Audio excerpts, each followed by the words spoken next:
Rui Rio prepara-se para falar aos jornalistas depois daquilo que já tinha dito. É fácil adivinhar o que vai dizer o presidente do PSD? Sim, até porque ele já tinha dito o principal, e o principal é que, fosse ele primeiro-ministro e Azeredo Lopes já não era hoje, teria sido há uns dias sequer ministro da Defesa, mostrando aqui uma diferença de posicionamento relativamente a António Costa. E esta é uma daquelas áreas onde é fácil o PSD atacar o governo. Rui Rio nem sempre tem essa facilidade, nem sempre tem essa vontade, depende da interpretação que queiramos fazer.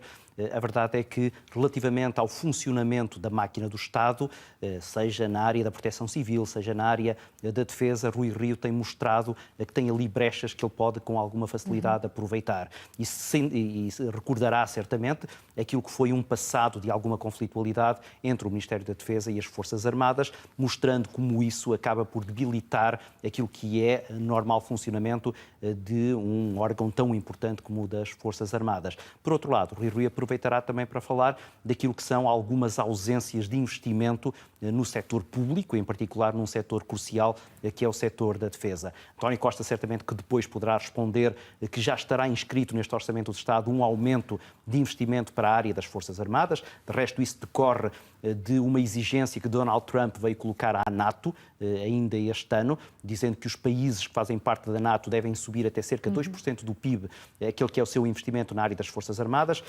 António Costa respondeu que esse esforço já estava a ser feito e queria ser acelerado já nos próximos anos, inscrevendo um aumento de investimento já para 2019. E essa será a resposta que António Costa irá dar, mas não se escusará ao ouvir da boca de Rui Rio que, na verdade, as Forças Armadas têm sido muito depauperadas nos últimos anos e que algum deste descontentamento e também alguma desta eficácia, nomeadamente naquilo que diz respeito à proteção dos próprios bens pessoais e materiais, e recordo que o assalto de tanques mostrou que a vulnerabilidade no interior do quartel era muito grande, não se faziam sequer as vigias suficientes ao perímetro do quartel, porque aparentemente não haveria meios suficientes, não estavam instaladas todas as câmaras de vigilância, enfim, há ali uma série de questões que podem ser atribuídas exatamente a esta falta de investimento, e Rui Rio certamente que lembrará isso. Finalmente, vai tentar puxar por aquilo que é o seu papel de estadista e dizer que, na verdade, fosse o PSD governo e esta instabilidade política provavelmente não aconteceria. Não querendo puxar muita conversa para outros lados, o próprio PSD precisa disto neste momento, dessas palavras de alguma forma reconfortantes, entre aspas, de Rui Rio para apaziguar as hostes dentro do próprio partido? Sim, precisa, até porque alguma da oposição interna a Rui Rio diz que Rui Rio não tem sido suficientemente assertivo, não tem sido muito agressivo na oposição a António Costa. Dizem até que ele poucas vezes critica diretamente o primeiro-ministro e, portanto, ele tem que dar agora um sinal contrário, tem que ter aqui uma posição de maior força, ser mais agressivo nesta oposição, não só para mostrar que, na verdade, essas críticas são infundadas, mas também para dar esse ar de liderança que é, quanto a mim, a única solução eficaz para ele pacificar e unir o partido. Continua ele com esse ar de fragilidade ou de alguma timidez nesta oposição, e certamente que esses grupos de oposição, que estão no Parlamento, mas estão também em alguns setores cruciais do partido, continuarão a surgir. E, portanto, esta pode ser uma ocasião até para Rui Rio dar aqui um salto em direção a uma nova etapa desta oposição, sabendo que o clima não lhe é muito favorável. A discussão do Orçamento de Estado, que geralmente é um momento crucial para a oposição, não o vai ser, porque a verdade é que Rui Rio vai olhar para aquele documento e vai sintonizar-se em muitas das medidas que lá estão inscritas, porque já percebemos isso, em termos de programa económico, não há assim muitas diferenças entre PS e este PSD. Há pouco falaste na questão da proteção civil, de facto as fragilidades ou a descoordenação entre diferentes forças acabaram por fazer cair uma ministra há praticamente um ano. Agora as suspeitas em torno das Forças Armadas acabam também por fazer cair outro ministro. Os portugueses podem ter isto em conta no próximo ano, no momento de votar, ou o mais importante é mesmo o Orçamento do Estado que vem por aí?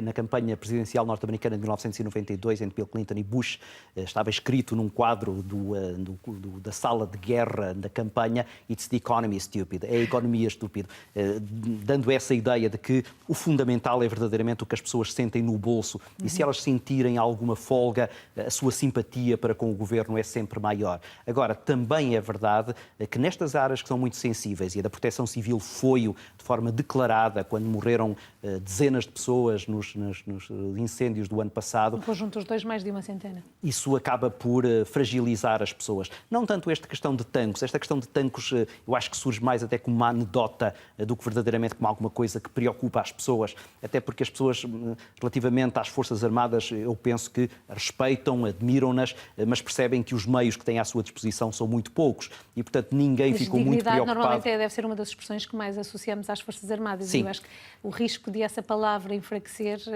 isso é verdade. não serve a ninguém. Sim, mas eu estava-me a referir àquilo que seria o receio que as pessoas tinham de não se sentirem seguras. Não se sentirem seguras ou do roubo daquelas armas poderem criar alguma insegurança, e as pessoas perceberam que se calhar não seria por aí. Portanto, esta é uma questão que tem mais um valor político. Agora, é verdade, e a questão da proteção civil é uma delas, mas outras acontecem também, nomeadamente em dois setores para os quais António Costa terá que ter muita atenção depois desta discussão do Orçamento do Estado, que é a área da educação e a área da saúde. Porque essas são também áreas onde as pessoas sentem quando vão a uma urgência de um hospital e não são bem atendidas, quando há atrasos naquilo que é a reclamação dos vouchers para comprar os livros que seriam gratuitos. Todas essas questões acabam por ter uma repercussão negativa na imagem do Governo e quer o Ministro da Saúde, quer o Ministro da Educação estão também debaixo de fogo, até agora, por maioria de razão, pela contestação que já está nas ruas e que promete intensificar-se, em grande parte mobilizada, e aqui é a ironia da questão, por um dos partidos que apoia o Governo, que é o Partido Comunista. Continua connosco o comentador RTP, Ricardo Jorge Pinto. Ricardo, há pouco fazias alusão à figura de estadista que o Rui Rio gosta de usar. De facto, a expressão sentido de Estado foi mais de uma vez utilizada neste discurso que fez há momentos. Sim, como também ficou uma frase, que embora ele não a tenha dito, nós percebemos-la, que era, eu bem tinha avisado, isto é, Rui Rio percebeu antecipadamente, e não era difícil fazê-lo, que este seria um tema complicado para António Costa e começou a explorá-lo desde a sua rentrée. Foi um dos poucos políticos que fez uma rentrée, esteve parado em agosto, quando em setembro surgiu, chamou imediatamente a atenção para o caso de Tancos, percebendo, intuindo que poderia ser uma dificuldade para António Costa. E veio agora dizer, eu tinha razão. Depois fez duas coisas que me pareceram também naturais no atual posicionamento do Rui Rio. Em primeiro lugar, a sacar culpas diretamente ao Primeiro-Ministro, isto é, tirando para cima de António Costa a responsabilidade, quer passada, quer futura, isto é, dizendo, ele teve a responsabilidade em manter o Ministro da Defesa. Vejam que até teve que ser ele a pedir admissão, porque António Costa ainda hoje continuava a manter a confiança no Ministro da Defesa, mas também assacando responsabilidades futuras, dizendo, a partir de agora, independentemente de quem vinha a ser o Ministro da Defesa, é o Primeiro-Ministro que tem a responsabilidade da escolha dessa figura, daquilo que é estratégia para esta área. E ele falou várias vezes dessa responsabilidade máxima do Primeiro-Ministro enquanto alguém que tem a tutela do Governo no seu todo. E depois protegeu, de alguma maneira, Azeredo Lopes. Aqui é preciso recordar que Azeredo Lopes foi seu chefe de gabinete quando ele era Presidente da Câmara do Porto e, portanto, ele conhece bem Azeredo Lopes, confia bem em Azeredo Lopes, certamente que relativamente a esta matéria, quando ele dizia, eu não sei se ele está a dizer a verdade ou não está, eu acho que no seu íntimo e sabendo, conhecendo Azeredo Lopes, ele terá, porque sempre o teve antes, a confiança para acreditar que ele está ali a dizer a verdade, mas sem, obviamente, deixar alguma resposta relativamente a essa questão, que é a questão que está na cabeça de todos nós, ele tentou aqui proteger também alguém que já lhe foi muito próximo, dizendo que ele foi, até no meio de tudo isto, o único que teve sentido de Estado, afastando-se no momento em que a sua presença já era absolutamente insustentada. E aqui, de alguma forma, também ignorando aquilo que são outros problemas no funcionamento do Ministério da Defesa com as Forças Armadas. E eu há pouco fazia uma análise dizendo que o Rui Rio poderia explorar um bocadinho essa área. Eventualmente eu estava-me a esquecer desta proximidade pessoal de Rui Rio com Azeredo Lopes, que eventualmente o inibem de fazer outras críticas mais severas sobre aquilo que foi a atuação do Ministro da Defesa. Ricardo Jorge Pinto, voltamos à conversa. De resto, percebemos que o discurso vai mudando consoante a proximidade às Forças Armadas. Sim. Dos intervenientes ou não. Haverá essa vontade de ver alguém que compreenda os militares por parte dos próprios militares? Sim, esse parece-me ser um fator importante. Mas antes de ir à tua pergunta, deixa-me só fazer aqui uma correção em relação a um aspecto que eu mencionei há pouco, e em nome da verdade dos factos e com o meu humilde pedido de desculpas, Azeredo Lopes foi chefe de gabinete do Presidente da Câmara, de um Presidente da Câmara que era Rui, mas que era Rui Moreira e não Rui Rio. Agora, a proximidade pessoal entre ambos existe e, portanto, o meu argumento na sua base mantém-se. Rui Rio não está interessado em atacar diretamente Azeredo Lopes, de quem tem essa proximidade, mas ele foi chefe de gabinete de Rui Moreira e não de Rui Rio. Voltando à tua questão.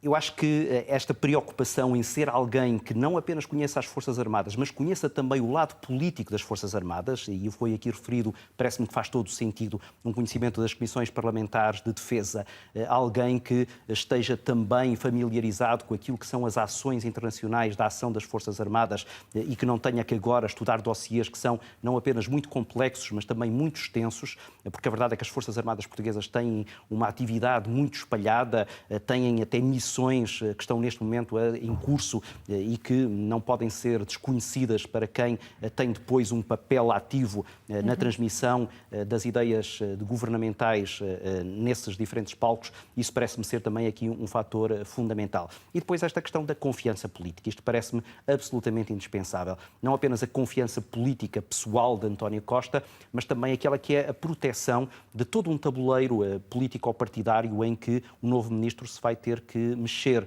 Será impensável que o atual secretário de Estado da Defesa suba a ministro? Parece-me pouco provável. É alguém que, de alguma maneira, também está inquinado por essa proximidade a Azeredo Lopes e, portanto, teria fragilidades idênticas no que diz respeito àquilo que é o cerne desta matéria, que era o tal conhecimento ou não conhecimento daquilo que aconteceu neste processo de Tancos. E se o ministro conhecia ou não conhecia, isso seria certamente partilhado com o resto da sua equipa. Ricardo Jorge Pinto, há pouco dizias a propósito destas palavras de Rui Rio, que de alguma forma ele disse: eu bem vos avisei. Eu pergunto no próximo ano, e se de alguma forma os resultados económicos estiverem em linha com aquilo que Mário Centeno quer, se vir buscar este caso, pode de alguma forma ajudar à campanha do PSD ou nem por isso? Ajuda porque exatamente é nesta área onde o PSD pode causar mais moça na imagem do governo. Não será muito pelo lado económico, embora é preciso olhar para a conjuntura internacional e perceber que as várias previsões que têm sido feitas, quer pelo Banco Mundial, quer pelo FMI, mostram um arrefecimento do crescimento da economia mundial e, portanto, isso necessariamente vai afetar Portugal. De resto, o Banco de Portugal já estimou também uma quebra naquilo que é as receitas das exportações para 2019 e, portanto, é bom também que António Costa, como se costuma dizer, não durma à sombra desta bananeira dos bons índices económicos e começa também a ficar atento a outras áreas onde certamente há mais vulnerabilidade para o ataque da oposição, em particular da oposição à direita. E serão nestes setores mais sensíveis àquilo que é a opinião pública onde Rui Rio poderá entrar. Não apenas porque ele tem cultivado este ar mais de um político determinado, de um político que sabe para onde quer ir, que tem voz dura em relação às matérias, aquilo que ele disse, fosse seu primeiro-ministro, ele já não era ministro da Defesa, isso poderá cair bem junto de algum eleitorado que gosta de ver essa sensação de liderança, que na verdade, em relação a este caso de Tancos, nunca se viu claramente do lado de António Costa. Porque se tu te recordares, António Costa nunca foi muito claro sobre isto. É verdade que ele mantinha a confiança em Azeredo Lopes, mas tu nunca ouviste dizer que ele punha as mãos no fogo por Azeredo Lopes. Ele foi sempre dizendo uma frase, que é uma frase ambígua, que é o Ministro da Defesa, das informações que eu tenho da Ministro da Defesa, ele não sabia de nada. Ele nunca disse o Ministro da Defesa não sabia de nada, era das informações que ele me deu, quase como quem diz, ele, sei lá se ele me está a dizer a verdade. E esta sensação de que o próprio Primeiro-Ministro não tinha certeza do que é que tinha acontecido, mas ainda assim mantinha a total confiança no Ministro da Defesa, é um aspecto que Rui Rio certamente vai explorar, dizendo, olha, eu não lhe dava esse benefício da dúvida e não dava esse benefício da dúvida porque isto, para além de causar danos na imagem do governo, causa também danos nas Forças Armadas e elas têm que ser preservadas. E o tal sentido de Estado, que ele agora reconheceu a Azeredo Lopes, não existiu aí em António Costa. Depois, há também as questões mais eleitoralistas, isto é, certamente que Rui Rio vai olhar para a área da defesa, como vai olhar para a área da saúde ou da educação e vai detectar aquilo que são falhas no investimento público. E de resto também, pelo que sabemos do Orçamento de Estado para o próximo ano, há aí algumas ausências, embora o Primeiro-Ministro tenha dito que que esse investimento público vai crescer. Há outras organizações fora do governo que desconfiam daquilo que é o aumento do investimento público. Ora, é aí também que certamente o PSD vai colocar as suas cartas, dizendo então porque é que não se investe mais, havendo aqui uma maior folga. O problema, mais uma vez, daquilo que é a fortaleza de António Costa também é a debilidade de Rui Rio.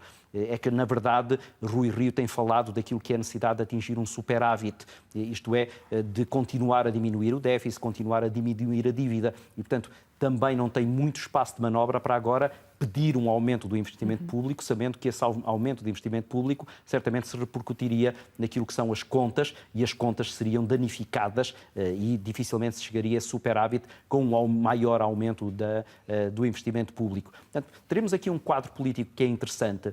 O que eu diria é que este caso de Tancos, esta demissão deste ministro, depois da demissão também da ministra da Administração Pública, são tudo sinais de que este governo, que tem dado um ar de enorme estabilidade governativa, tem, na verdade, aqui algumas fragilidades que, em grande parte, só podem ser explicadas pela sua continuidade, por alguma fraqueza da oposição à direita e também por um apoio que, noutras circunstâncias, nunca existiria, quer do Bloco de Esquerda, quer do Partido Comunista. Veja-se este caso de Tancos.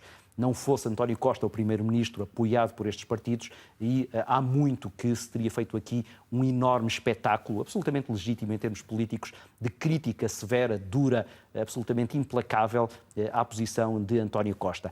Com este apoio, António Costa consegue salvar-se dessas críticas e talvez isso ajude a explicar porque é que ele continua a dizer que na próxima legislatura, seja qual for o resultado das eleições legislativas, tenha até o Partido Socialista a maioria absoluta, ele quer continuar a ter o apoio do Bloco de Esquerda e do Partido Comunista.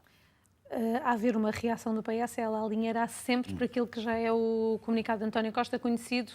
Sim, naturalmente. Não haverá aqui nenhuma divergência, não apenas por razões naturais de apoio e lealdade, mas também porque, em termos de estratégia, de discurso relativamente à questão de Tancos, nunca vimos a menor divergência entre a posição do Partido Socialista e a posição do Governo. Agora, há aqui um outro patamar que é interessante. Na Comissão Parlamentar de Defesa, onde estas questões são tocadas, o Partido Socialista tem também uma responsabilidade acrescida de defesa das posições do Governo e, em algumas questões, em alguns momentos, em matérias associadas a esta questão da defesa, essa fortaleza de posição nunca tem sido totalmente obtida. O facto até de o Presidente da Comissão Parlamentar de Defesa ser um social-democrata, Marco António Costa, é também um sinal de como dentro do Parlamento estas questões não têm provavelmente a mesma proteção que o Governo tem com a sua maioria e com a estabilidade governativa que António Costa tem e também até com a segurança que ele demonstra e a proteção que ele faz aos seus ministros dentro do Executivo. Ricardo Jorge Pinto, obrigado obrigada por ter estado connosco.